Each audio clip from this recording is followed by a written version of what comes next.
Surah Al-Ikhlas. Qul huwallahu ahad. Katakanlah, dialah Allah yang Maha Esa.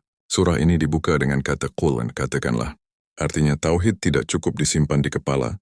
Ia harus diucapkan dari hati yang sadar. Dan qul itu menegur hati, diri batin sendiri. Huwa menunjuk dia yang sebenarnya tak bisa digambarkan. Kita hanya bisa menunjuk, bukan memegang. Ahad berarti esa yang tidak bisa dibagi. Bukan satu seperti satu meja atau satu orang, tapi satu yang tidak punya tandingan. Di sini manusia diajak berhenti membagi hidup. Sedikit ke Tuhan, sedikit ke dunia. Bila manusia beribadah kepada Huwa Allah masih membawa dirinya, maka itu belum mengesahkan, itu masih dua. Bukan esa. Jadi dalam beribadah harus melucuti semua atribut dirinya. Pangkat, jabatan, jasa, harta, kedekatan, kesucian, pahala. Dan bahkan nama jangan dibawa-bawa. Allahus Samad. Allah tempat bergantung.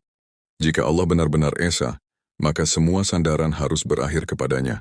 Inilah kelanjutan ayat pertama. As-Samad berarti tempat bergantung saat kita lemah, bingung, dan tidak berdaya. Secara batin, ayat ini menegur.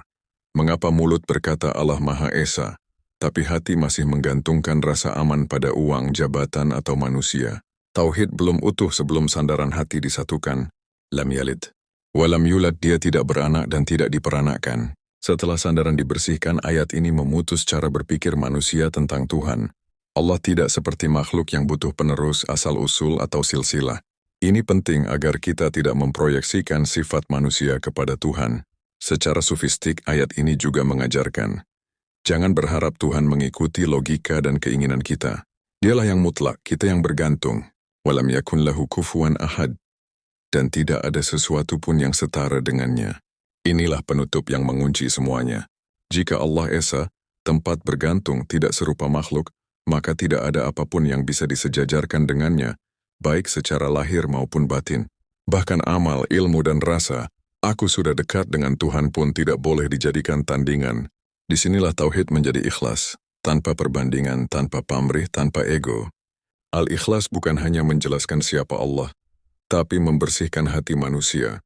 Dari banyak sandaran menjadi satu, dari banyak ilusi menjadi sunyi, dari merasa memiliki iman menjadi diserahkan sepenuhnya kepadanya. Itulah tauhid yang hidup, bukan sekadar dihafal.